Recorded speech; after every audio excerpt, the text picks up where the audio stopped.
So, willkommen da wieder beim Cola-Podcast. Heute mit einem neuen Teil von der Content-Serie namens Track Travel Prozess, wo ihr da vielleicht die ein oder andere, die da ein bisschen regelmäßiger zuschauen, schon erblickt habt, dass es eine neue Content-Reihe gibt, wo ich da ein bisschen am Umexperimentieren bin.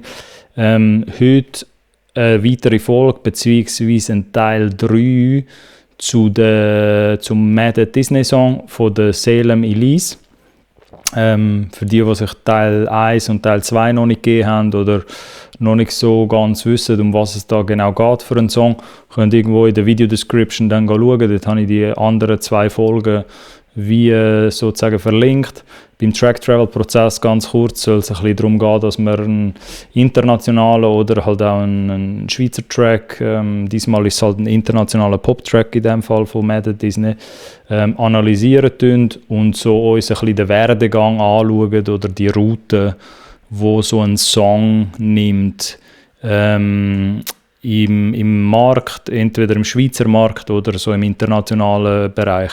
Jetzt haben wir wie so 2 Teile schon gemacht zum Mad Disney Song von dieser Salem Elise.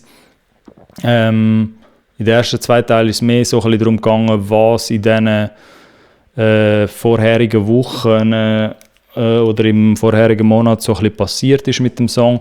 Da in diesem Teil 3 würde ich eher ein bisschen andere Perspektiven mit euch anschauen oder die so ein bisschen interessiert sich all die Teile wollen geben, separat. In dem Teil 3 nämlich würde ich mit euch so ein bisschen anschauen, wie wir nennen wir es jetzt einfach, weil es natürlich im Marketing einen Begriff für das gibt, wie man so eine Zielgruppenanalyse könnte machen zu so einem Song, sprich, was meine ich jetzt mit Zielgruppenanalyse? Wir beschreiben ein bisschen oder versuchen, eine grobe Beschreibung zu erschaffen, wer sich so einen Song Mad Disney, also spezifisch jetzt den Mad Disney Song, anhören würde, beziehungsweise wie würde die Person oder die Gruppe aussehen oder wie würde sie sich verhalten, auf was für Muster wären dahinter. Welche Leute sind das überhaupt, die man könnte ansprechen potenziell mit so einem Song. Bei dem geht es ein bisschen bei so einer Zielgruppenanalyse. Darum ich habe gedacht, es wird vielleicht lustig, das mal anzuschauen von außen für die sich interessieren, wie man Musikmarketing technisch so herausfinden kann, wer man überhaupt mit so einem Song müsste jetzt ansprechen, wo wir da jetzt auseinandergenommen haben in all diesen Teilen. Als Disclaimer vorweg, bevor ich natürlich anfange, muss ich auch sagen, weil das mit so einer Zielgruppe und beschreiben, was für Leute das sind, für Leute, die das noch nie gesehen haben und auch nicht so ganz noch nicht in Bezug haben zum Musikmarketing, muss ich den Disclaimer wie so rein tun, dass man das auch versteht als Zuschauer, der da jetzt dazu schaut, dass das wirklich rein zu wissenschaftlichen Zwecken ist, also zu wissenschaftlichen Marketingzweck. Das heisst, wir schauen uns in der Analyse eher an, was der Mensch dahinter, also der Hörer oder die Hörerin dahinter, wie die könnte aussehen oder was die könnte denken. Das ist in keinster Weise meine private Meinung, die da jetzt reingeht. Das ist, wie gesagt, meine Rolle, oder ich versuche das so zu analysieren, dass man das wirklich eher aus Marketingzweck, aus wissenschaftlichen Marketingzweck und halt aus einer total neutralen Ebene uns anschaut. Und das ist wichtig, dass man das so auch versteht. Weil es wird vielleicht für den einen oder anderen ein bisschen krass wirken, vielleicht an gewissen Stellen in diesem Video, wie ich die menschliche Komponente total wegnehme, wenn es jetzt darum geht, so eine Hörerschaft zu beschreiben. Und es ist halt wichtig zu verstehen, dass es mir auch gar nicht darum geht, irgendwie etwas zu werten, oder den Mensch persönlich irgendwie versuchen zu schubladisieren, sondern es geht wirklich eher um die Typen dahinter und die Verhaltensmuster und was wir jetzt daraus lernen können, wer so einen Song überhaupt könnte ansprechen. So. Also es ist aus reiner neutraler Basis so, das ist dann nicht, es geht nicht darum, wenn ich dann so gewisse Begrifflichkeiten ins Maul nehme, wie Teen Pop oder keine Ahnung, zu was kommen wir noch, so ein bisschen Sad Girl Pop oder so, geht es nicht darum, dass ich irgendeine Community oder irgendeine Gruppe angreifen oder werten, gar nicht. Das ist rein zu neutralen wissenschaftlichen Marketingzwecken. So. Es kann auch sein, dass nicht alles, was wir da jetzt werden brainstormen, sozusagen in dieser Folge, die Analyse, die wir werden so ein bisschen brainstormen, muss nicht heißen, dass es alles zu 100% zutrifft. Ich arbeite halt mit so Einschätzungen und Erfahrungswerten von meiner Seite und Referenzpunkten, die ich habe. Ich habe die Analyse im Vorfeld auch nicht irgendwie gross einstudiert oder so etwas, bevor ich jetzt das Video Recording angeschaltet habe.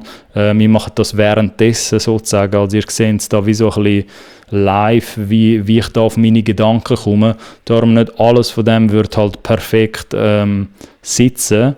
Und mir ist auch bewusst, das muss man auch noch schnell sagen, dass bei dem Mad Disney Song, den wir da besprechen, oder wo wir da die letzten 3-4 Teile auseinandergenommen haben, geht es um einen Song, der potenziell eine sehr, sehr junge Zielgruppe ansprechen. Also der Song hat by Default oder aus der Natur heraus eine jüngere Zielgruppe. Das heisst, da könnten natürlich auch minderjährige Hörer und Hörerinnen dabei sein, wenn wir uns so Zielgruppenanalyse technisch Sachen anschauen. Und bei gewissen Stellen in diesem Video, aufgrund von dem, weil es halt auch Content ist, wo teilweise auch an Minderjährige ausgestrahlt wird, aus der Natur heraus, ohne dass man irgendwie etwas dagegen machen kann oder das blockieren kann, werde ich bei gewissen Stellen im Video mich auch ein bisschen zurückhalten, rein auch wegen ethischen und moralischen Gründen, so, weil irgendwo hört dann die Marketinganalyse auf, wenn es dann mit dem Alter zu weit runtergeht, natürlich. Darum bei gewissen Stellen werde ich es ein bisschen filtern für mich selber, so, aber wir versuchen das so vollständig wie möglich eigentlich zu machen in dieser Folge, und das ist jetzt auch für mich etwas Neues. Das sind normalerweise immer Sachen gewesen, die ich einfach im Hintergrund gemacht habe für mich, aber ich habe gedacht, für die da zuschauen, wird es vielleicht spannend zu sehen, wie es so ist, mal herauszufinden, welche Leute man eigentlich, oder so den Prozess, die Denke ein bisschen mitzuverfolgen, wie man eine Zielgruppe entwickeln für einen Song, wo man jetzt vielleicht noch nicht ganz genau kann sagen, für wer ist der Song eigentlich geeignet, sozusagen als Hörer. Weil natürlich, für das gibt es jetzt auch den Upload, wäre es ein bisschen zu einfach, wenn man sagen würde, ja, man kann das einfach an alle Pop-Leute man kann alle Pop-Leute anzielen oder alle, die so ein bisschen affin sind mit Popmusik, weil es dort auch wieder Levels gibt und verschiedene Ebenen sozusagen von Hörern, und das werden wir jetzt wie so ein bisschen herausfinden in dem Teil 3. Darum würde ich jetzt mal meinen, gehen wir da mal direkt rein. Genau, jetzt gibt es ein paar Arten für uns, sage ich mal, herauszufinden, wer überhaupt affin wäre für so einen Mad Disney Song, beziehungsweise wie so ein Mad Disney Hörer oder eine Hörerin überhaupt aussieht, so, also wirklich für den spezifischen Song. Ich habe mir da so ein paar Methoden ausgesucht, die wir jetzt werden ein bisschen anschauen. Zum einen, als erstes schauen wir uns die YouTube-Comments an.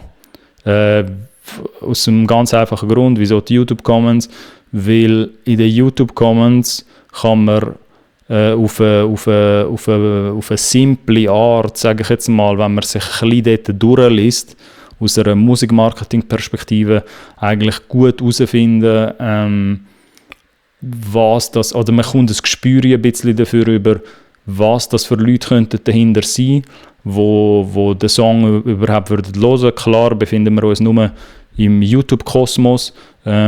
Aber das hat auch ein bisschen den Hintergrund, weil das YouTube, das Lyric-Video, das wir uns da anschauen zu Mad at Disney, wie so einer der grösseren Content-Pieces ist, wo im Internet überhaupt kursiert. So. Und darum gehe ich auch mal schwer davon aus, mit den Erfahrungen, die ich jetzt habe, dass viele, die jetzt dort darunter kommentieren, viele von diesen Meinungen, die wir nachher werden zusammenlesen, sind wie so ein bisschen neu bzw. relativ aktuell, plus kommt bei YouTube noch dazu, dass meistens, muss nicht immer heißen, aber meistens sind das halt wirklich Fans vom Song, also Fans, so stärkere Hörer, die sich auch wirklich Zeit nehmen, um ein Feedback zu schreiben, und dort findet man auch oft mal gewisse Verhaltensmuster, sage ich mal, wo uns vielleicht könnten jetzt für die Folgen ein Indiz geben oder einfach einen Clou geben, was das für Leute dahinter sind. So, darum, ich versuche das jetzt ein bisschen rauszufischen, beziehungsweise was ich jetzt mache, währenddessen einfach, dass ihr das ein bisschen versteht, ist, ich suche so ein bisschen nach gemeinsamen Mustern, die ich jetzt könnte erkennen in so einem Comment-Feed auf YouTube. Für das gehe ich mir jetzt einfach mal ein paar Comments durch. Natürlich fängt es immer mit den Top-Comments an meistens und scroll dann ein bisschen weiter runter und schaue mir ein bisschen an, auf was man da jetzt könnte kommen. Ich gehe da jetzt einfach mal ein paar durch. Sunday Monday Stuff, Mickey's been real quiet after this drop, just saying. Also es gibt recht viele Leute, die sich über Disney lustig machen da in den Comment-Sections, die so ein bisschen Disney mimen natürlich, was man auf den ersten Blick oder relativ schnell erkannt. Leute, die natürlich auch Song zitieren, also Song-Lyrics zitieren.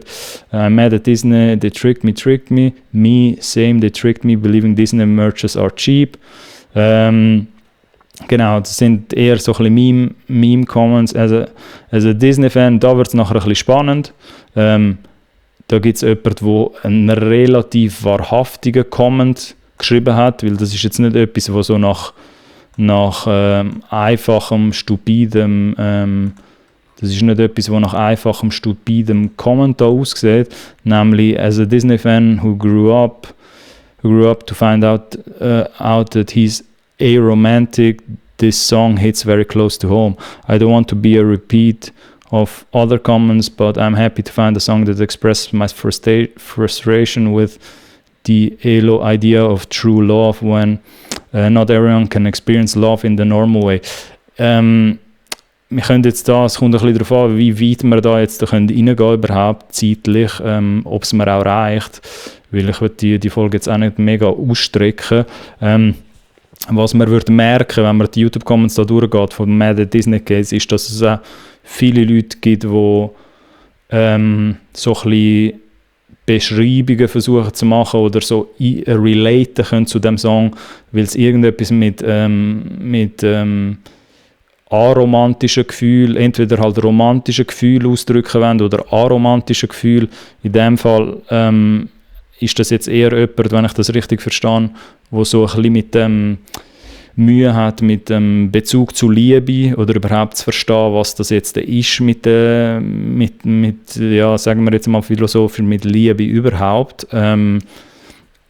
Und da wird man viel von diesen Comments sehen. So, der Song selber, für die ihn halt angehört haben und sich die Folgen nicht anschauen, handelt halt auch ein bisschen um das, so ein bisschen die Illusion dahinter, was jetzt die wahre Liebe ist und dass Disney da einfach allen eine Illusion verkauft haben. Darum gibt es auch recht viele Leute, die zu dem related. So Sachen jetzt genau würde ich mir jetzt mal da rausschreiben, dass wir das Video auch ein bisschen auffangen in meinem lustigen Sheet, wo wir ja da angefangen haben.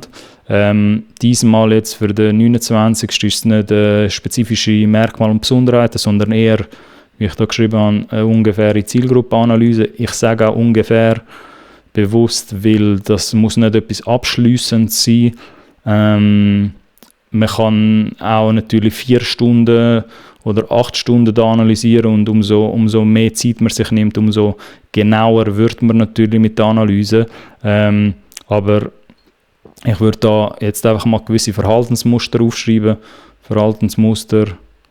Und einfach mal stichwortartig, das passiert auch oft so, oder so wie ich es zumindest mache, ist, ich schreibe mir mal sehr viel generell die meisten Sachen, Muster, die mir so ein bisschen auffallen, stichwortartig, und dann kann man immer noch später dann nochmal zurückgehen und sich alles nochmal anschauen und denken, okay, gewisse von diesen Sachen passen vielleicht doch nicht so. Jetzt könnten wir mal anfangen, Leute, die über Romantik oder Aromantik, ist das überhaupt eine Sache? Das frage ich mich jetzt eben gerade. Aromantik auch im Deutschen. Du bist aromantisch, okay, ja gut, in dem Fall. Romantische Orientierung ist das natürlich, okay, gut. Also, die über Romantik oder Aromantik, also positiv, sowohl positiv wie auch negativ, relaten, machen wir es in Deutsch, einen Bezug zum Song haben. Also, dann können wir da wie so ein bisschen schon mal anfangen mit dem. Genau, das WordPad nehmen wir jetzt mal weg. Wie gesagt, das schreiben wir alles noch auf, das können wir dann später noch mal ein bisschen genauer machen. Dann sehen wir da noch Disney Really Trick. Also, und es ist natürlich auch gescheit, teilweise, dass wir mit den Top-Comments anfangen, weil die Top-Comments haben natürlich schon einen Grund. Bei so einem Upload wie dem sehen wir auch, dass dadurch, dass gewisse von diesen Comments auch abgeliked werden, weiss man auch automatisch, dass das eine Mehrheit betreffen könnte. Potenziell, also es muss nicht, aber in so einem Fall gibt es halt recht viele Leute, die den Post von vorher geliked haben und man wieso weiss, okay, easy, da können natürlich auch andere relaten zu dem, und es ist eine recht grosse Wahrscheinlichkeit, sage ich mal, dass es auch mehr gibt, wo genau das Gleiche gedacht haben, aber das einfach nicht so verfasst haben. Darum ist es auch immer gut, dass man mit den Top-Comments sozusagen anfängt, um ein bisschen das Muster herauszufinden, was die Leute denken. Dann schreibt die eine, Disney really did trick us all. They tricked us into thinking that everything is like a fairy tale, but the truth is no one lives happily ever after. No fairy godmother ever come. That we have a life where you have to solve problems yourself, no, it's just a wave of one. Viele von diesen Comments werden da natürlich auch gesehen. Ist ein bisschen schwierig, so eine Art von Hörerschaft zu beschreiben, aber wenn man würde merken, dass es ein immer wiederkehrendes Muster ist in diesen Comments, dass es halt Leute sind, die, ja, wie gesagt, darum auch der Disclaimer vorher, weil es jetzt sehr trocken kann werden oder sehr persönlich, sage ich jetzt mal, also was heißt persönlich, aber es kann sehr in die Psychoanalyse, in die Marketing-Psychoanalyse von einem Menschen hineingehen.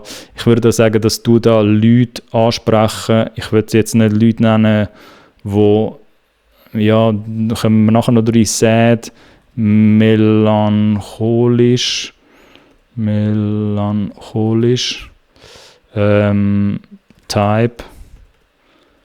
Typ, machen wir es auf Deutsch, sad, melancholisch, also machen wir da nicht sad, traurig, melancholisch, Typ, Menschen, könnte man jetzt sagen.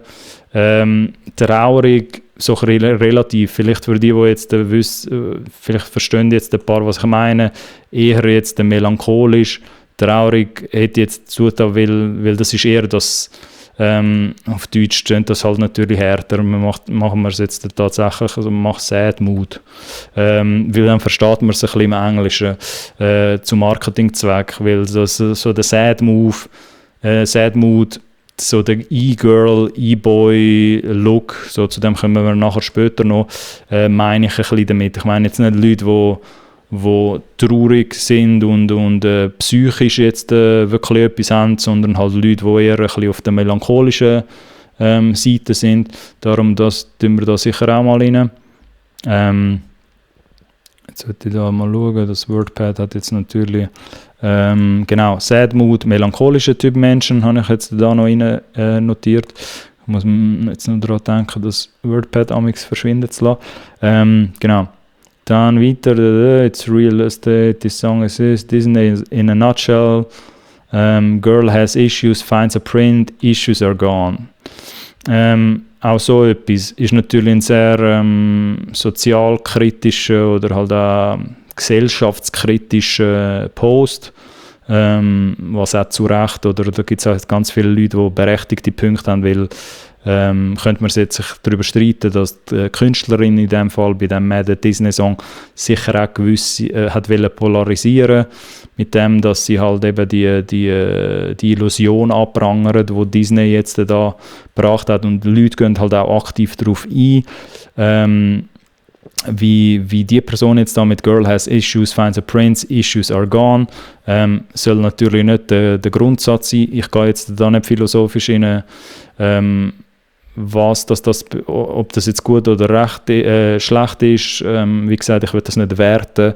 Es sagt mir aber ein bisschen, die Leute, die das abgevotet haben, geliked haben, müssen wahrscheinlich eher auf der weiblichen Seite sein, weil Disney Girl Issues sozusagen oder halt die Story Narrative, was sie da erzählen, ist halt eher so ein bisschen, ja, muss nicht, also es können natürlich auch Männer sein oder Buben sein, die das jetzt betrifft, aber es ist jetzt eher auf der weiblichen Seite, würde ich mal meinen, die Leute, die jetzt das gut finden, darum auch da wiederum spontan, also wo so Aussagen jetzt würden abvoten, sage ich jetzt einmal, auch da würde ich jetzt, das kann man nachher wie so alles noch ein bisschen genauer machen, aber Leute eher weiblich, in dem Fall, also in dem spezifischen Comment-Fall, jetzt Leute eher weiblich, wir machen zuerst mal, dann können wir nachher noch rein mit dem weiblichen, dass das eher jetzt der weibliche Hörerinnen ansprechen. Leute, die, was soll ich jetzt sagen, die sehen wir darum, das ist jetzt nicht wirklich geskriptet oder so, Leute, die genau mit dem Disney nennen wir es jetzt auch mal Beziehungsideal, wenn man das so schreibt, oder mit dem Disney Beziehungsideal nicht die mit dem nicht unbedingt einverstanden sind oder eher progressiver denken über Mann-Frau-Bild. Wenn ihr ein bisschen versteht, was ich meine. Also das beschreibt es auch ein bisschen rein aus Marketing. Muss es nicht, ich gehe das jetzt nicht hure heavy interpretieren, aber so, was mir das ein bisschen sagt, das ist eben wie so meine eigene persönliche Interpretation jetzt da, eher aus einer Musikmarketing-Seite. Das sagt mir ein bisschen, dass das auch Leute interessiert, der Song, wo halt wie so nicht mit dem Disney-Ideal, mit der Ideologie, dass halt die Frau ihren Prinz findet und dann ist es Happy Ending, dass es auch ganz, ganz viele Leute gibt auf dieser Welt, die natürlich nicht mit so etwas einverstanden sind oder finden, hey, wieso gibt es jetzt nur das Idealbild oder immer nur die eine Happy Ending Story sozusagen. Und im Song geht es ja natürlich auch ein bisschen um das. Genau. Dann auch da wieder asexual, also Leute, die aromantisch sind oder asexuell, sicher auch. Das können wir jetzt da vielleicht erweitern, würde ich jetzt mal meinen, mit Aromantik. Ja,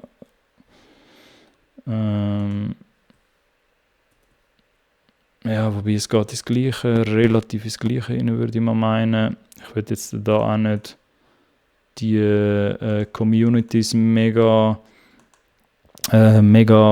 durchleuchten, sage ich mal, weil für uns das fehlt ein bisschen Zeit für das. Wir wollen ja eher so ein bisschen ein Bild aufbauen, wer so die ungefähren Hörer und Hörerinnen könnten sein von dem.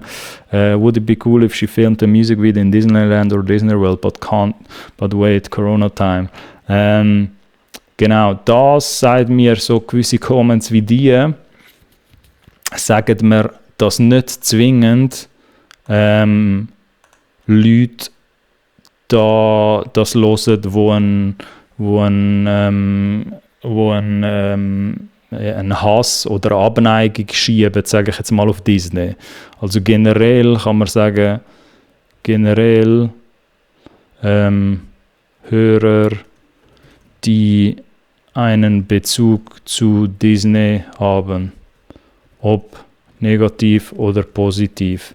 Natürlich sieht man ja da bei gewissen Comments, dass es jetzt eher die negativen oder witzige Aspekte, also so ein bisschen meme-artige Aspekte angesprochen werden von Disney, aber genauso kann der Song natürlich auch Leute ansprechen, wo halt mit dem Brand gross geworden sind und halt sich auch die ganzen Filme von früher irgendwie gegeben haben und halt auch generell einfach in dieser Disney-Zielgruppe sind. Es ist nicht 1:1 die Disney-Zielgruppe, selbstverständlich, weil die ist weitaus breiter, sage ich jetzt mal, oder mainstreamiger als die Song-Zielgruppe, die wir da jetzt werden ein bisschen auseinandernehmen. Aber man kann sicher sagen, es sind nicht nur Disney-Haters, die den Song jetzt gut finden, auch wenn der Song eher das ein bisschen verarscht, was jetzt Disney da gemacht hat.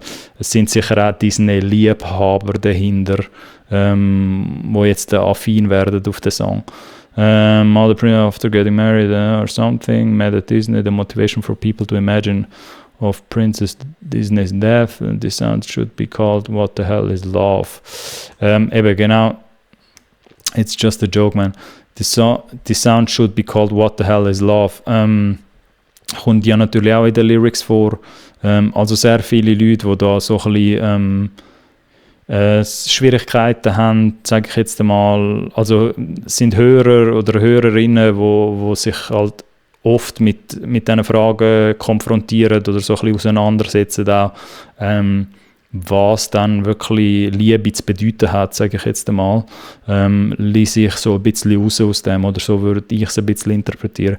Und eben nochmal, das muss jetzt nicht heißen, dass das perfekt alles stimmen muss. Es kann auch sein, dass sie völlig etwas anderes denken in so einem Fall. Ich versuche, wie gesagt, da eher ein bisschen einfach herauszufinden, was das für eine Hörerschaft wäre, wo man da ein bisschen ansprechen könnte damit. Dann da so etwas natürlich auch. I can't tell if this is cringy, depressed teenage girls or genuinely good music. Auch das eben, muss man alles ein bisschen mit Witz anschauen oder auch ein bisschen mit der Meme-Würdigkeit dahinter. So. Das geht ein bisschen das rein, was wir am Anfang geschrieben haben, dass es, wenn wir schnell das Wordpad wieder anschauen, dass es so auch Hörerinnen oder Hörer, aber ich würde jetzt eher sagen Hörerinnen, sind so die Mehrheit, die so ein bisschen in dem Sad-Mood, melancholischen Mood auch oft sind oder halt auch gerne melancholische Musik haben oder so, sagen wir, melancholische Popmusik.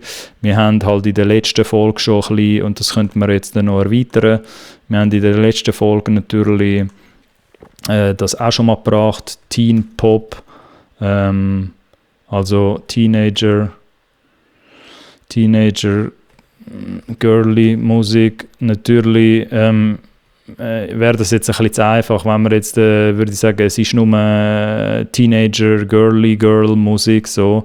Aber you get the picture, ihr wisst ein bisschen, was ich damit meine. Es muss nicht heißen, dass es wirklich nur die Typ Menschen oder Hörerinnen oder Hörer anspricht, aber man kann schon eine Vermutung aufstellen, dass es so ein bisschen im Teen-Pop-Bereich der Mad Disney-Song ist und halt auch so ein bisschen im melancholischen Bereich, was es so ein bisschen dem ganzen E-Girl, E-Boy, TikTok-Kosmos eine starke Verbindung natürlich zu dem ist und auch würde Sinn machen, sage ich jetzt einmal. Für die sich so ein bisschen die E-Girl und E-Boy-Kultur auf TikTok ein bisschen verstehen, können sicher nachvollziehen, was ich damit meine.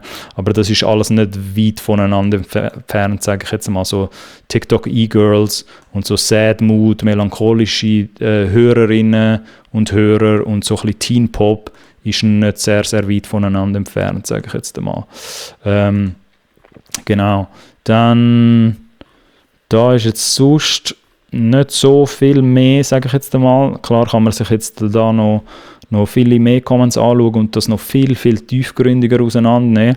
Aber ich kann noch mehr sagen, das ist jetzt mal eine Anlaufstelle, sage ich mal, mit diesen YouTube-Comments.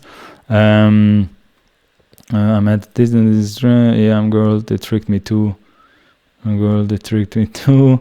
Ja, ganz viele Leute, die dann natürlich einfach related mit diesen Lyrics, was halt sehr spannend, allein schon das spannend ist zum Zuschauen, sage ich jetzt mal. Genau, so viel zu YouTube oder zu diesen YouTube-Comments. Dann als nächstes, weil es da in diesen YouTube-Comments ein bisschen schwierig ist, zum nachvollziehen, wie hoch ist der Mann-Frau-Anteil bei diesem Song. Das kann man sich aus Musikmarketing-Sicht auch immer ein bisschen fragen, wie viel Prozent plus minus hören das eher Männer oder eher Frauen, oder ist es zum Beispiel über ein Band durch 50-50? Es gibt natürlich auch Pop-Songs, oder sind sehr viele Pop-Songs sogar, die so ein bisschen im 50%-Bereich sind, mehr oder weniger. Da wollen wir jetzt ein bisschen herausfinden, welches Geschlecht oder ob es ein Muster dahinter gibt, welches das dominante Geschlecht ist, sage ich jetzt da, wo der Song eher würde hören, der Mad at Disney Song. Und auch da wieder, bei dem Track-Travel-Prozess gibt es jetzt halt Tools, wo die Analytics genau aufzeigen von den Instagram-Follower, von den YouTube-Follower und so.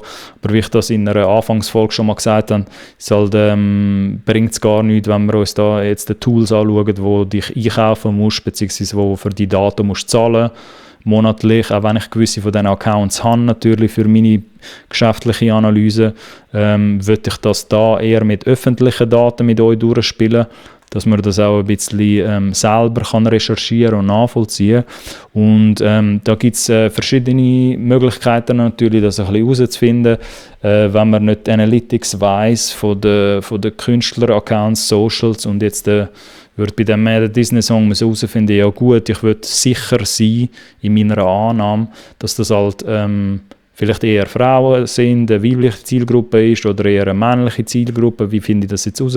Zum einen könnte man sich, wenn man jetzt mega, mega viel Zeit hat, was wir jetzt da nicht haben, in diesem Beispiel könnte man sich anschauen, wer steckt hinter diesen Accounts und einfach mal draufklicken und schauen. YouTube verratet er dort nicht so viel. Auf Instagram könnte man sich in den Comments halt anschauen, wer sind die meisten, die dort am Kommentieren sind und einfach mal schauen, wer hinter den Accounts steckt. Das können wir jetzt da aus datenschutzrechtlichen Gründen würde ich das auch nicht machen. Es geht mir nicht darum, da irgendwelche Fan-Accounts reinzugehen. Wo es aber auch einen einfachen Indikator gibt, sage ich jetzt einmal, ist, man kann sich TikTok anschauen. Da switchen wir jetzt mal schnell über.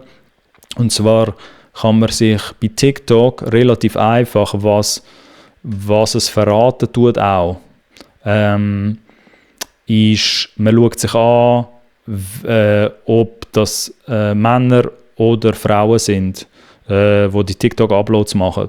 Es gibt nämlich gewisse Songs, wo das ein bisschen gleichmäßiger ist. In dem Fall bei Mad at Disney würde man sehr, sehr schnell merken, dass das eher Frauen sind, also sehr selten bis gar nie, also es ist wirklich sehr selten, wenn man da runter scrollt und sich all die Uploads anschaut, dass Männer etwas zu dem Song posten, sage ich jetzt einmal, und auf eine einfache, simple Art, das muss jetzt nicht die ultimative Antwort sein und stimmen, dass es jetzt natürlich nur Frauen sind, die den Song interessiert. Es gibt sicher auch Männer oder männliche Zielgruppen, wo der Song auch würde interessieren, aber allein schon durch die Anzahl Uploads, sage ich jetzt einmal, wo von der Frauenfraktion kommt, da auf TikTok, kann man sicher die Annahme aus Musikmarketing Sicht, Perspektive, kann man sicher die Annahme treffen, dass es im Moment, wo der Song jetzt gerade ist, international, also auf dem Status, wo er jetzt ist, interessiert es eher Frauen, also eine weibliche Hörerschaft. Das muss aber nicht heißen, dass es jetzt irgendwie 90-10 ist oder so, also im Verhältnis 90% Frauenanteil und 10% Männeranteil, weil da gibt es sicher auch höhere oder potenziell höhere prozentualen Anteil von Männern, die den Song auch interessieren könnte. Es muss aber noch nicht jetzt sein. So. Es kann halt sein, dass es jetzt sehr noch in einer Nische ist, eben in dem, wenn man sich das ein bisschen selber auch analysiert, weil ich will jetzt da nicht TikToks mit euch durchgehen, so, für das ist jetzt das Content-Format auch nicht irgendwie Sinn dahinter, würde man aber erkennen, dass das halt relativ in line ist mit dem, was wir geschrieben haben da im WordPad, dass es so ein bisschen, entweder sind es dann auf TikTok Frauen, die so ein bisschen Make-up-Artist-Hintergrund haben, das können wir uns dann auch aufschreiben, das haben wir uns von TikTok jetzt gezogen, ohne jetzt dort mega tief reinzugehen, aber natürlich ganz pragmatisch auch TikTok, also Leute, die einen stärkeren Bezug zur TikTok-Kultur haben. Das sind sicher Leute, wo der Song interessieren wird. Dann TikTok E-Girl, E-Girl-Type Content Creators oder Leute, die halt so E-Girl-Type Content sich anschauen, interessiert sicher auch. Das wird man auch merken, wenn man so ein bisschen die eigene TikTok-Analyse jetzt macht. Genau, das kann man jetzt so ein bisschen aus TikTok, und das könnte man halt sagen, zurzeit eher weibliche Hörerschaft. Vermutlich zurzeit eher weibliche Hörerschaft. Ist jetzt ein bisschen schwierig zu herausfinden, wie viel prozentual das da würden sein von den ganzen Streams, die da entstanden sind auf diesen Streaming-Plattformen. Aber ich hätte jetzt gesagt, 60% sind sicher 60% sicher Frauenanteil, also irgendwo zwischen 50 und 60% Frauenanteil in Streams. Genau. Das, wie gesagt, kann man ein bisschen auf eine einfache Art, oder es ist so ein bisschen der Lifehack, der Musikmarketing-Lifehack, sage ich jetzt einmal, dass man sich halt anschauen kann, ja gut, okay, sind das halt eher, welches Geschlecht tut halt da mehr posten, und dann kann man eigentlich schon Rückschlüsse ziehen, dass das halt auch eher das Geschlecht interessiert, das halt am meisten postet. Achtung aber, das geht bei dem Song natürlich auch so gut, weil das ein hure grosser TikTok-Song ist, also ein sehr starker TikTok-Viral-Hit, so, und man da auch genug Datensätze hat auf TikTok, wo man sich anschauen kann. Das muss nicht heißen, dass jetzt der Lifehack da mit anschauen, wer postet, also welches Geschlecht postet auf TikTok etwas zu dem Song, dass das bei allen Songs so klappen tut. Da ist es aber schon sehr, sehr klar, würde ich jetzt einmal meinen. So. Und wie gesagt, der Mann-Frau-Anteil, sage ich jetzt, kann sich halt auch über die nächsten Monate, oder umso grösser auch der Song wird und auch ein bisschen andere Zielgruppe reingeht, kann er sich auch noch erweitern, sage ich jetzt mal. Zum Beispiel, wenn man es jetzt von Männern hat, kann man jetzt schauen, Mad at Disney, Lo-Fi, habe ich zum Beispiel auch mal gesehen. Der Illusion, ich weiß jetzt nicht, wie man das ausspricht, aber der Lo-Fi-Remix, den wir da gesehen haben, mit Disney, das ist irgendein Producer oder ein Beatmaker-Producer, der mit der Seelenmilice auch ein bisschen zusammenarbeitet, so wie ich das verstanden habe, wenn man sich ein bisschen die Socials anschaut. Und der hat da einen Lo-Fi-Remix gemacht, und das meine ich jetzt ein bisschen mit der Erweiterung. So ein Lo-Fi-Remix natürlich, wüsste man jetzt auch musikmarketing-technisch, gibt natürlich auch recht viel, in so einem Fall jetzt, weil wir es vorher von E-Girls hatten, auch E-Boys, also auch Buben bzw. Männer, die so ein bisschen auf den Lo-Fi-Sound stehen, auf den Lo-Fi-Compilation-Sound von YouTube, für all die dort drinnen sind, ihr wisst Bescheid. So, ich muss da nicht erklären, dass die Lo-Fi-Community extrem gross ist auf YouTube, aber das spricht natürlich auch aus der Natur aus, spricht das auch eine starke Männerzielgruppe an. Und in so einem Fall, wenn man dann halt so einen Lo-Fi-Remix würde sehen von Mad at Disney, kann es dann durchaus sein, dass es auch Männer, also dass eine Männerzielgruppe vielleicht nicht aufs Original gerade sofort stoßen würde, aber sich dann dafür so einen Lo-Fi-Remix anhören würde vom Original und dann einfach in einer alternativen Version den Song hören tut und so natürlich der Prozentsatz, sage ich einmal, von den Männern auch grösser wird in so einem Fall. Genau. Und jetzt, das ist zu TikTok gewesen, da haben wir uns jetzt auch ein bisschen Sachen können rausziehen, sage ich jetzt einmal. Wieso schaue ich jetzt nicht so fest Instagram-Kommentare an in so einem Fall, wenn man sich jetzt würde fragen, zum einen bei den Instagram-Kommentaren, oder ich habe jetzt einfach sehr oft die Erfahrung gemacht, dass die YouTube-Comments wahrheitsgetreuer sind als die Instagram-Comments, wenn es um so internationale Themen geht. Was meine ich jetzt mit wahrheitsgetreuer? Auf YouTube, es tendiert dazu, man kann das Verhalten beobachten, dass es dazu tendiert, dass man auf YouTube eher richtige, ja, Anführungs- und Schlusszeichen, Fans, also so wirklich Fans von der Künstlerin oder von dem Song dort mitbekommt und auf dem YouTube-Channel unterwegs sind. Und auf Instagram muss man halt leider so sagen, ich muss jetzt da niemandem erklären, wer alles auf Instagram unterwegs ist, aber da kommentieren natürlich, und das wird man bei ihr auch sehen, im Comment-Feed von Instagram, bei der Salem Elise, dass dort auch recht viele Leute kommentieren, die teilweise auch selber im Mittelpunkt stehen, selber Sänger werden, Sängerin, oder an der Stelle wollen sie, wo jetzt die Salem ist. Und darum kann man auch nicht mega viel Rückschlüsse ziehen, sage ich jetzt mal, bei den Instagram-Comments. Was man bei den Instagram-Comments eher ein bisschen analysieren kann, für die, was interessiert und selber so ein bisschen Musikmarketing betreiben und sich das selber ein bisschen anschauen.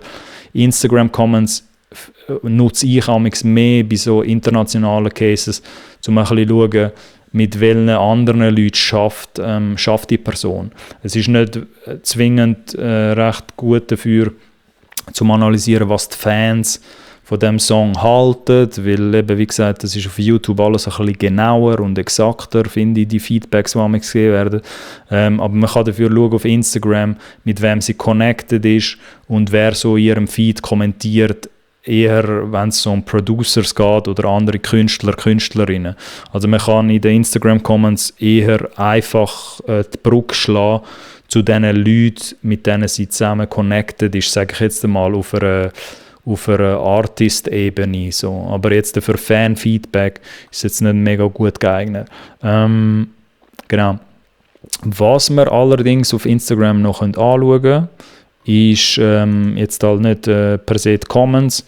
Und wir schauen uns jetzt auch nicht mega an, was sie alles gepostet hat, weil das könnte man sich natürlich auch noch anschauen, ihre Art, wie sie postet. Was aber wird auffallen, ganz am Anfang, ist, sie hat da so ein bisschen einen Aufruf, schon seit längerem. Das wird recht schnell klar, wenn man sich ihre Instagram-Page anschaut, dass sie da schreibt, «Send Dog Pics». Also sie ruft die Hörerschaft oder die Followerschaft, ruft sie auf, ihre Bilder, Fotos zu Hunden zu schicken. Das ist natürlich eine coole Art Content zu sammeln, sage ich jetzt mal, und zu sharen und zu posten. Plus gleichzeitig sagt uns das ein paar Sachen aus über die Hörer, über die potenziellen Hörer und Hörerinnen von dieser Salem und von dem Song. Simpel gesagt sind das vor allem Leute wahrscheinlich, die entweder Hundebesitzer oder Hundebesitzerinnen sind, oder Hundeliebhaber bzw. Tierfreunde. Darum kann man das auch da entsprechend erweitern in unserem Pad und schreiben, das sind Hundeliebhaber Tierliebhaber natürlich, / Tierliebhaber, es muss ja nicht nur Hunde sein. Eventuell wahrscheinlich auch teilweise, oder schreiben wir teilweise auch, was soll ich sagen, sind es auch Tierbesitzer natürlich, Besitzer. Genau, haben natürlich selber einen Tierbesitzer beziehungsweise teilweise Haustierbesitzer, dann verstehen wir ein bisschen mehr, welche Leute ich meine. Weil das sagt relativ, was heisst, das sagt auch etwas aus, beziehungsweise so etwas kann man natürlich auch nutzen, wenn man den Song würde an Leute ansprechen, weil da können wir jetzt sagen, junge Hundeliebhaber, Tierliebhaber, teilweise Haustierbesitzer. Also junge Leute, Frauen oder Männer, die halt auch eine Affinität zu Hunden haben oder einfach Tiermenschen sind, so, also wie sagen wir eben, Tierliebhaber, die halt einen starken Bezug halt auch haben zu Tieren. Sagt es da natürlich ein bisschen aus, so, das könnte auch eine potenzielle Zielgruppe sein, die sich für den Song interessiert. Und dann gibt es einen weiteren Schritt, wo man, oder sagen wir eine Methode, wo man sich auf Instagram kann anschauen kann, ganz pragmatisch und auch ganz simpel. Man schaut sich an, wer sie abonniert hat. Weil wer sie abonniert hat, das müssen wir jetzt da sehen, genau, sagt oftmals auch ein bisschen darüber aus, was ihre Hörer und Hörerinnen geil finden. Es muss nicht immer so sein, natürlich nichts muss, auch das, was wir in diesen Content-Folgen, in diesen Track-Travel-Prozess besprechen, aber wenn man so ein bisschen mehr oder tiefer in diesem Musikmarketing-Ding drinnen ist, dann wird auch oft die Anekdoten fallen oder Leute, die das spezialisiert machen und das sehr lang schon machen, wissen auch ein bisschen, dass meistens was der Künstler oder die Künstlerin geil findet, das ziehen sie automatisch auch an bei den Hörern da aussen. Sprich, wenn sie jetzt die Salem ist offensichtlich selber super begeistert und Fan von Hunden und Hundeliebhaberin und allein schon durch die Affinität oder durch den Geschmack, den sie dort hat, wird sie auch automatisch aus der Natur raus organisch andere Leute anziehen, die halt auch so ein bisschen einen Hundeflair haben. Eher halt in der jüngeren Region, aber sie ist halt 21, das haben wir in einer anderen Folge mal schnell analysiert. Und wenn man jetzt halt 21 ist, man ist Künstlerin, man hat einen Song draussen und man postet die ganze Zeit ihren Hund oder seinen Hund, ist die Wahrscheinlichkeit halt relativ groß, dass man halt auch andere Hundeliebhaber ansprechen damit oder auch anziehen. Und ähnlich verhält es sich mit den Sachen, die man followen. Darum kann man da auch ein bisschen, wie gesagt, wir schauen uns jetzt nicht all die Follower an, die sie da hat, beziehungsweise wer sie followt, aber vielleicht kann man noch ein paar Sachen da herausfinden. Steven Poof, und das sind jetzt alles spontane Eindrücke natürlich, die ich da reinbringe. So, es muss nicht heißen, dass ich da richtig liege mit vielen von diesen Sachen, aber Steven Poof, das ist der Bruder von Charlie Puth. Charlie Puth, für die es nichts sagen, das ist ein riesiger Popkünstler. Ihr habt vielleicht den Namen noch nie gehört, aber habt sicher schon mal Songs gehört von dem, die sich ein bisschen für Pop interessieren.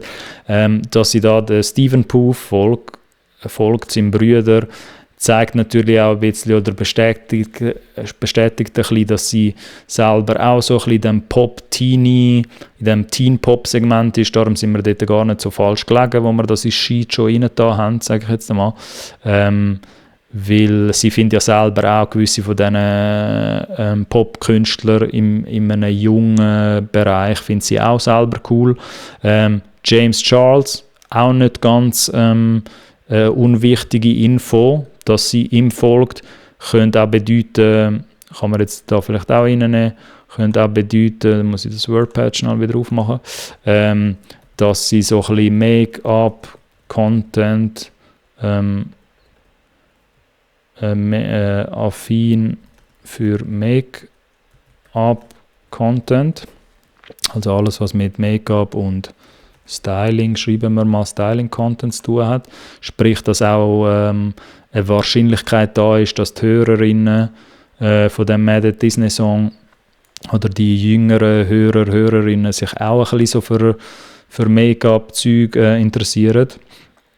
Dann gehen wir mal weiter. Eben, wie gesagt, ich kenne natürlich gewisse von diesen Namen da, will aber jetzt auch nicht alle durchgehen.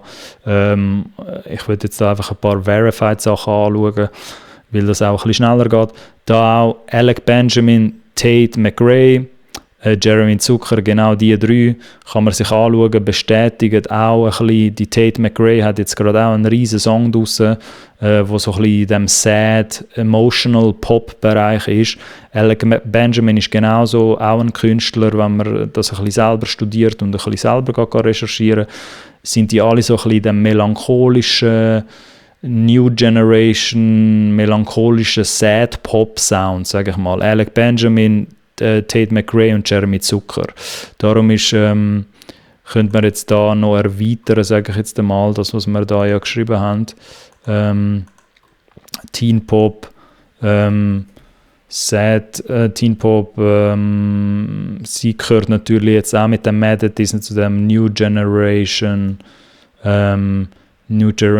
Generation Sad Pop à la Jeremy Zucker, Alec Benjamin und Tate McRae. Ich hoffe, das habe ich jetzt richtig geschrieben. Genau. Das, was heisst das jetzt? Das würde bedeuten, auch, dass wir sicher die Brücke schlagen, oder es wäre nicht so abwegig zu denken, dass Hörerinnen und Hörer, die den Alec Benjamin abfeiern oder Songs von der Tate McRae und von Alec Benjamin oder von Jeremy Zucker abfeiern, ist wahrscheinlich auch eine grosse Synergie da oder eine Verbindung, dass die, oder Wahrscheinlichkeit, dass die auch den Mad at Disney Song würden geil finden. Dann TikTok followt sie natürlich auch, bestätigt auch ein bisschen natürlich, oder weil wir uns das letzte Mal schon angeschaut haben, sie ist natürlich riesig auf TikTok mit dem Song gerade. Darum all die Leute, die auch so ein bisschen auf mega heavy im TikTok-Game sind, sage ich jetzt mal, von den jungen Leuten, ist die Chance recht groß, dass die User auch irgendwie etwas anfangen könnten mit dem Mad at Disney Song. Aber das haben wir wieso schon aufgeschrieben. Dann gibt es da ein paar weitere Artists, ein paar Leute, die mit den Streaming-Anbietern zu tun haben. Iman Beck Music, sagt mir jetzt auch etwas, eben, das können wir alles ein bisschen analysieren natürlich, wem sie da folgt. Das könnte man jetzt noch viel, viel tiefer auseinandernehmen. Ich versuche euch da einfach ein bisschen gerade spontane Eindrücke on the spot so ein bisschen mitzugeben, wo mir gerade in den Kopf gekommen sind. Aber dass sie da der Iman Beck folgt, das ist der Remixer, ein Dance-Remix-Produzent, der einen riesen Hit hatte, wo viele von euch sicher auch schon gehört haben. Der Roses-Song, den er geremixed hat, vom St. John. Dass sie ihm folgt, zeigt mir auch ein bisschen, dass sie up-to-date ist, beziehungsweise sich auch anschaut, was so ein bisschen draussen gerade unterwegs ist und was gerade aktuell in der Musikwelt läuft. So. Und man kann auch ein bisschen davon ausgehen, dass auch ihre Hörer und Hörerinnen wie so ein bisschen am Zeitgeist sind vom Sound, wo jetzt gerade aktuell am Laufen ist. Das zeigt es halt eben mit so einem Jeremy Zucker, Alec Benjamin Follow oder halt auch mit dem Lo-Fi Remix auf YouTube, wo auch ja von innen hätte müssen kommen. Also die Salem oder ihr Team hat das sicher auch natürlich approved, so gewisse von diesen Remix-Sachen. Zeigt auch ein bisschen, dass halt ihre Hörerschaft sehr progressiv unterwegs ist, also sehr nahe am Zeitgeist sozusagen ist. Genau, was ist da noch dabei? Lil Boom, gewisse Beatmaker, Produzenten sind da natürlich noch dabei. Der Lo-Fi-Produzent, von dem wir es vorkannt, ist da sicher auch irgendwo dabei. Dann Lauf, auch wieder so ein Indiz. Der Lauf ist so ein bisschen der König im Moment von dem Teen-Pop-Sound, würde ich mal meinen, oder von dem melancholischen Love-Songs, Teen-Pop, halt von dem sehr, sehr modernen Pop-Sound, der jetzt international gerade die Runde macht. ist er sicher so an vorderster Front und wäre jetzt auch nicht so abwegig zu denken, dass der Mad at Disney Song auch Leute könnte gefallen, die Laufsongs gut finden, sage ich jetzt einmal, weil er schon ein grösserer Name ist. Dann ist das eigentlich gewesen. Ich würde jetzt da nicht alle durchgehen, aber ihr versteht ein bisschen, auf was ich raus will. Man kann sich da ein bisschen die Follower anschauen und auch einfach anschauen, welche Brands sie folgt, beziehungsweise wer ihr folgt. Eben, das könnte man noch viel, viel tiefgründiger anschauen. Und dann würde man so ein bisschen herausfinden, wer dort überhaupt affin wäre auf den Mad at Disney Song. Genau, die Hundeliebe Bremmer. Dann könnte man noch als letztes, und dann würde ich die Folge ein bisschen abrunden, weil man jetzt auch schon fast wieder eine Stunde unterwegs ist, könnte man noch anschauen, Playlist-Features und dort noch ein bisschen mehr auf Künstler eingehen, wo für das wo dort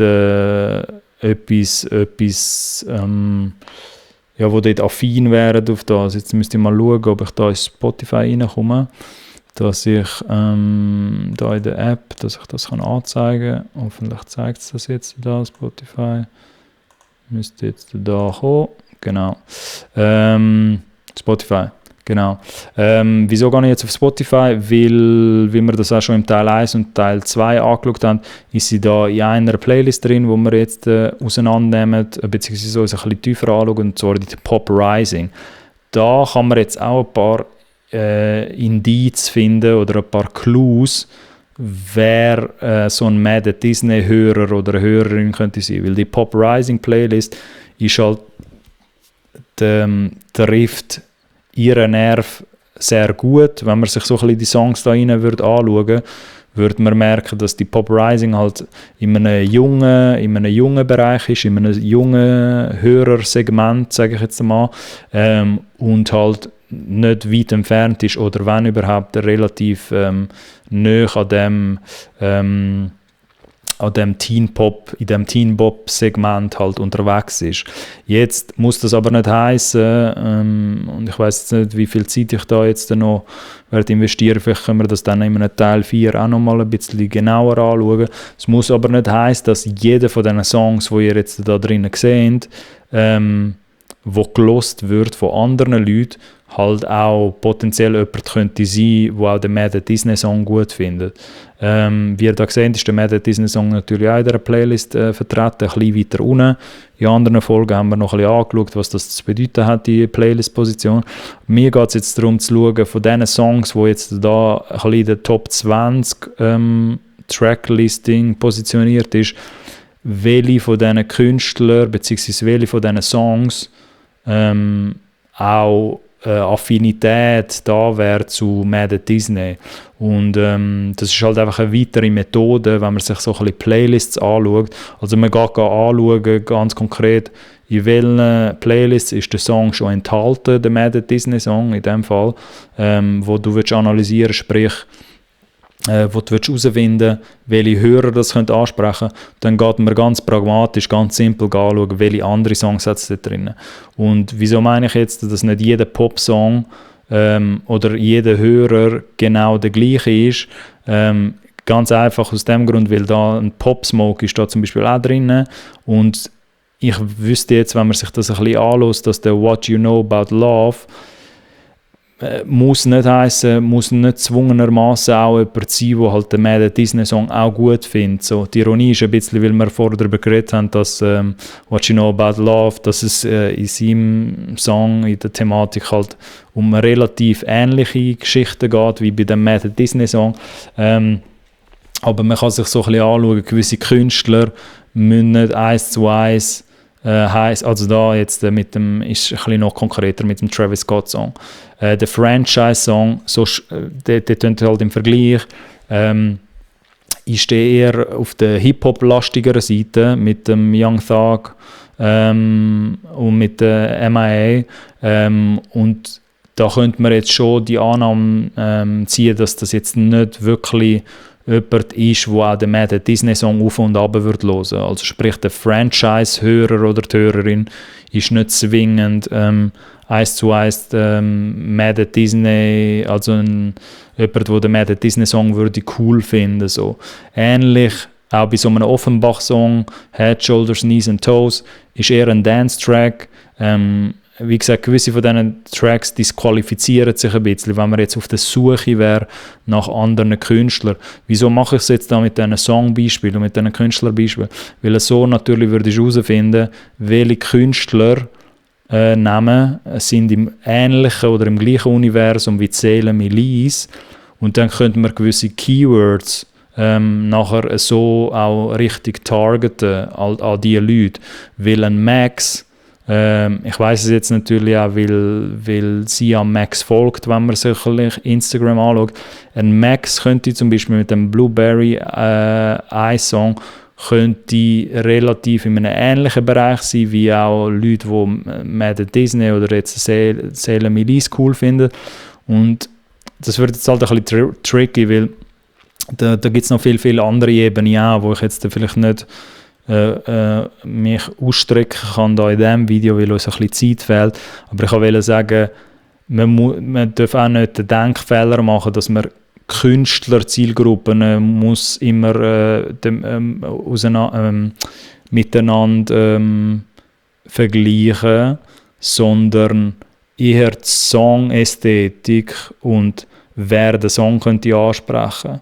Das macht jetzt vielleicht noch nicht so viel Sinn, darum werde ich vielleicht in einem neuen Content-Format ein bisschen mehr ausholen dort, dass ich meine Methode oder so, wie ich das anschaue, auch ein bisschen besser erklären kann, sage ich jetzt mal, wenn ich so Songs vergleiche. Aber man darf nicht den Denkfehler auch machen, dass man sich einfach anschaut, ja gut, der Mad Disney-Song, der tönt so, wie er tönt. Also für die Leute, die ihn irgendwann mal selber hören wollen, weil ich ihn da jetzt nicht abspielen kann in diesem Video. Und dass man jetzt zwungenermaßen den Denkfehler macht und sich Songs sucht, die genau gleich tönen oder sehr ähnlich tönen wie der Song. Um das geht es mir jetzt nicht bei dieser Zielgruppenanalyse in so Playlists. Weil es muss nicht heissen, dass du den Song musst oder Songs musst suchen, die sehr ähnlich tönen, rein vom Stil, von der Produktion. Es geht nicht um das. Es geht eher um den Mood. Es geht darum, die Aufgabe da, wenn das vielleicht ein bisschen verständlicher ist, geht es eher darum, Songs zu suchen, die mir den gleichen Mut geben und ein bisschen den gleichen Kontext und den gleichen Bezug und Relatability, wenn mir jetzt das Wort ein bisschen fehlt. Also einfach ein Song, der in mir das Gleiche auslöst wie der Mad Disney-Song. So muss man darüber nachdenken und nicht zwingend, man sucht jetzt einen, der auch so den gleichen Soundstyle hat, weil es muss nicht heissen, dass ein Song, der relativ ähnlich oder wenn nicht gleich tönt, also so rein von produktionstechnisch, dass die Leute den Mad Disney-Song gut finden. Weil wenn wir jetzt da ein bisschen spontan durchgehen, dann werdet ihr ein bisschen verstehen, was ich meine. Der Joji, Ex-YouTuber und riesen Sänger jetzt geworden inzwischen, so in den letzten paar Jahren. Der Your Man, wenn man diesen Song jetzt mit dem Mad Disney Song vergleichen und man würde eine Brücke schlagen und versuchen zu sagen, ja, Your Man, Leute, die Your Man hören, könnten auch den Mad Disney Song cool finden, hinkt der Vergleich ein bisschen, weil man dann würde feststellen, wenn man sich das ein bisschen genauer anschaut, dass das halt eher progressivere Leute sind, die halt den Your Man Song finden. Vielleicht auch teilweise ein bisschen ältere Leute, die jetzt dann nicht hure heftig auf dem jungen TikTok-Vibe sind. Und dann wird vielleicht so eine Your Man-Hörerschaft nicht zwingend 1:1 funktionieren bei dem Mad Disney Song. Ähnlich wie bei einem Diamonds, vielleicht von einem Sam Smith, kann sein, dass das eher ältere, trotzdem natürlich junge Pop-Zielgruppe oder eine breite Pop-Zielgruppe anspricht, aber nicht zwingend die mega junge Disney-affine oder halt die TikTok-affine Zielgruppe. Genauso wie bei einer Fletcher, eine sehr starke neue Künstlerin, oder sie ist schon länger unterwegs, aber für die sich das selber ein bisschen anhören, die Fletcher hat sehr viele starke Songs rausgegeben in letzter Zeit, und der Bitter Track, auch der, wenn man den hören würde man merken, ein Fletcher tut gewisse Songthematiken ansprechen, auch wenn sie eine Frau ist, und man könnte jetzt sagen, ja gut, Selemi Lis ist auch eine Frau, sie ist auch eine Frau, sie spricht wahrscheinlich auch eher weibliche Zielgruppen an, darum passt es.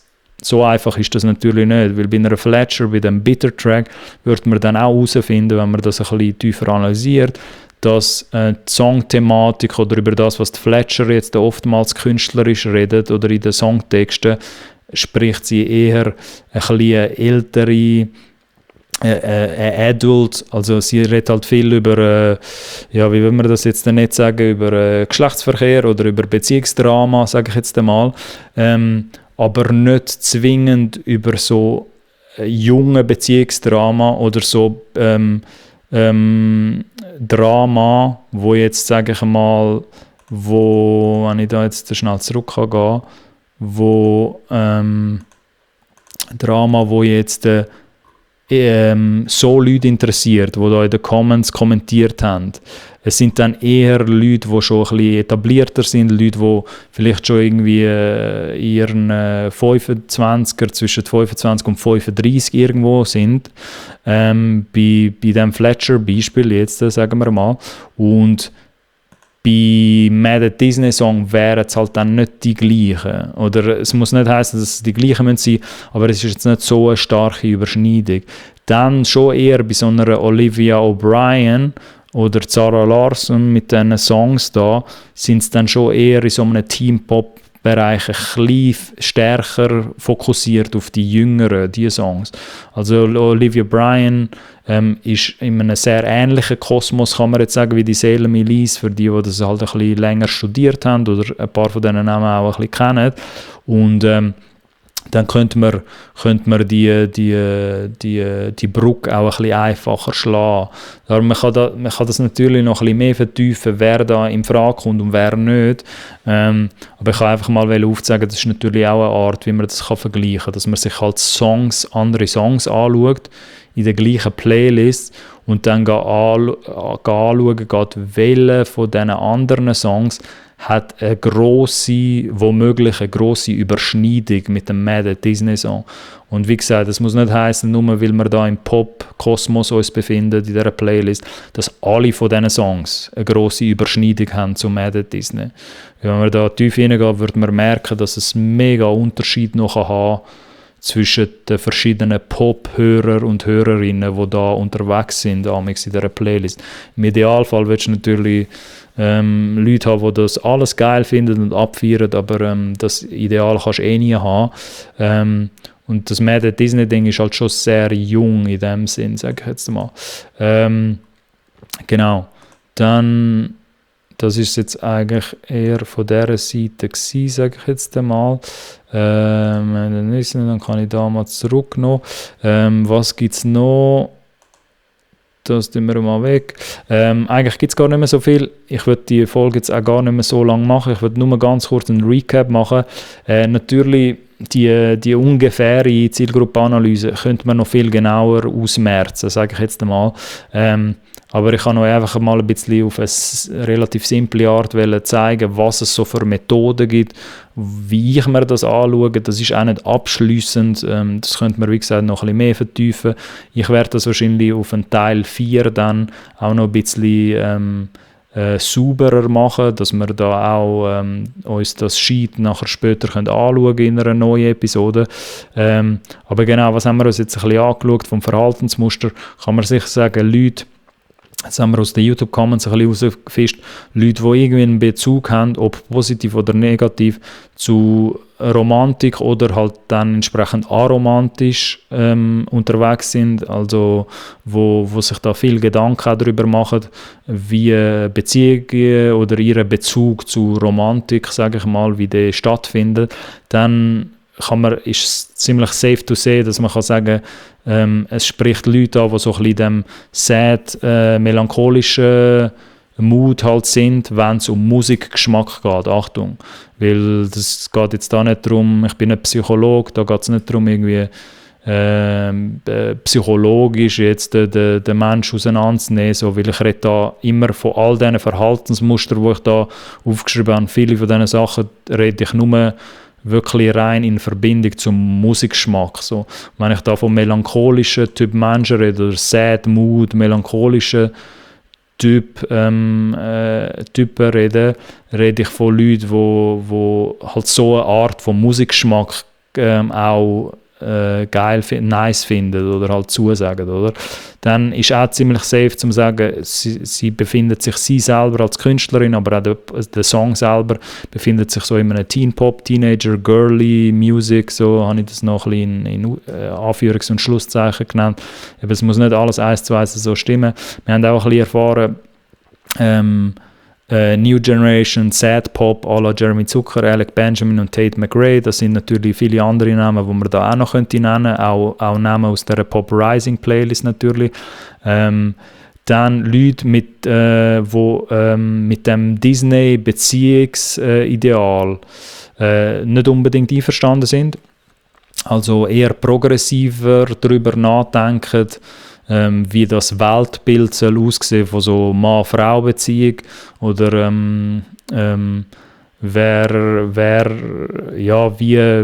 wie man so darüber nachdenkt und dass halt da, dass es da sicher ganz, ganz viele verschiedene Meinungen auch gibt. So.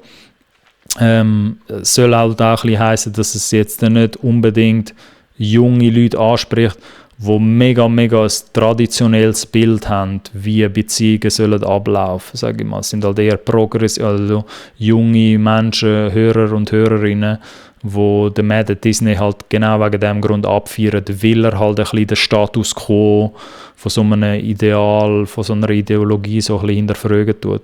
Dann können das eben auch generell Hörer sein oder Hörerinnen, die so ein bisschen einen Bezug haben zu Disney, ob negativ oder positiv, haben wir uns da auch ein bisschen aufgeschrieben.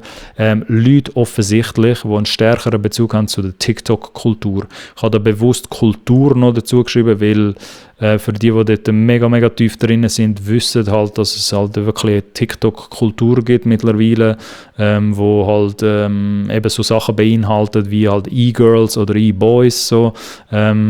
Ich gehöre jetzt selber nicht mehr mega zu dieser Zielgruppe selber, aber verstehe das natürlich aus einem Marketing-Sinn, habe ich das natürlich immer analysiert und finde das auch spannend zu schauen, wie sich das entwickelt. Aber das meine ich ein bisschen mit dieser TikTok-Kultur. Es interessiert halt auch Leute, die so ein bisschen auf der E-Girl, Emo, E-Girl oder E-Boy-Type-Content abfahren. Von denen gibt es natürlich auch recht viele Content-Creators, die auf TikTok riesig sind und mit dem Mad at Disney Song vielleicht auch schon mal etwas gemacht haben. Dann haben wir so ein bisschen die Mutmaßung getroffen oder die Vermutung aufgestellt, dass es eher die Streams, die wir uns bis jetzt angeschaut haben, oder wo ihr selber ein bisschen recherchieren könnt, eher mit einem höheren Frauenanteil generiert worden sind. Also es sind sprich eher weibliche Hörerinnen im Moment, die sich den Song anhören. Wie gesagt, es ist ein bisschen schwierig zu sagen, ohne dass wir jetzt Analytics haben, wie hoch der Frauenanteil wirklich ist. Er könnte auch durchaus höher sein als die 50-60%. Er könnte irgendwie auch bei 70% liegen und irgendwie 30% Männeranteil momentan. Aber das kann sich wieso auch ändern, je nachdem, eben, ob dann so Lo-Fi-Remixes vorkommen oder dass im Pop-Bereich auch in gewisse Playlists reinkommt, die ein bisschen mainstreamiger sind. Dann kann sich natürlich auch der Männeranteil der Streams kann sich dann auch erhöhen, auch bei so einem Song, bei Mad at Disney. Man kann aber schwer davon ausgehen, dass das im Moment jüngere weibliche Hörerinnen sind, die den Song sich anhören. So. Dann haben wir auch relativ einfach feststellen, dass das junge Hundeliebhaber und Liebhaberinnen oder generell Tierliebhaber da dahinter sind, wo den Mad at Disney Song vielleicht auch cool finden. Das hat aber weniger mit dem Song selber zu tun, sondern eher wie die Künstlerin kommuniziert. Von dem her wäre man jetzt auch nicht so falsch gelegen, wenn man eine junge Haustierbesitzer irgendwie anpeilen oder halt Hundebesitzerinnen, wo so ein bisschen in dieser Popkultur verankert sind und sich auch Popmusik aktiv anhören, wären wir jetzt nicht so falsch beraten, sage ich mal. Und dann als letztes so ein bisschen affin für Make-up, Styling-Content. Aus dem, wer sie jetzt folgen dort auf den Socials und ein zweiter Indikator, wieso wir das mit Make-up natürlich angeschrieben haben, auch, ist, weil man auch wird sehen auf TikTok, bei den Uploads gibt es sehr viele Styling-Content-Creators oder halt Make-up-Creators, die dort auch mit dem Mad Disney Song viel gemacht haben. So. Von dem her wäre es jetzt auch nicht so abwegig zu sagen, dass es Leute könnte ansprechen, Frauen oder Männer, die so ein bisschen auf Make-up-Styling-Content stehen. Genau, das war so ein bisschen mit dem WordPad für diese Woche. Ich speichere das einmal und würde das jetzt auch nicht mehr das Outro allzu lang behalten. Ich kann einfach mal aufzeigen, wie das könnte ablaufen, wenn man so sich anschauen, wer so eine Hörerschaft überhaupt könnte sein von so einem Song. Ich mit dem Musikmarketing, mit dieser Musikmarketing-Erfahrung, die ich habe, müsst ihr euch vorstellen, rattert es bei so einem Menschen wie bei mir oder in dieser Rolle, wo ich mich befinde, rattert es halt immer, wenn ich so Songs so höre, dass es bei mir sieht es im Kopf dann meistens so aus, wie es dort auf dem Sheet, wie wir es dort auf dem Sheet jetzt, aufgezeigt haben. Aber da gibt es noch ganz, ganz viele andere Methoden, wie man sich das analysieren kann und auch viel, viel tiefgründiger. Das würde jetzt da ein bisschen den Rahmen sprengen. Ich habe da einfach mal ein bisschen einen Versuch machen, um das ein bisschen aufzuzeigen. Ich hoffe, die bis da angeschaut haben oder sich die Episode später gegeben haben, ein bisschen Freude daran gehabt oder haben ein bisschen einen anderen Background da können sich anschauen. Und ich hoffe, es war auch ein bisschen spannend gewesen. Und ich würde sagen, es wird vielleicht einmal einen Teil 4 geben, auch zu dem Mad Disney Song, wo wir uns auch ein bisschen die weitere Entwicklung anschauen. Und alles Weitere würdet ihr dann in der Video-Description sehen. Von dem her, danke fürs Zuschauen und bis zum nächsten Mal hier beim Collab Podcast.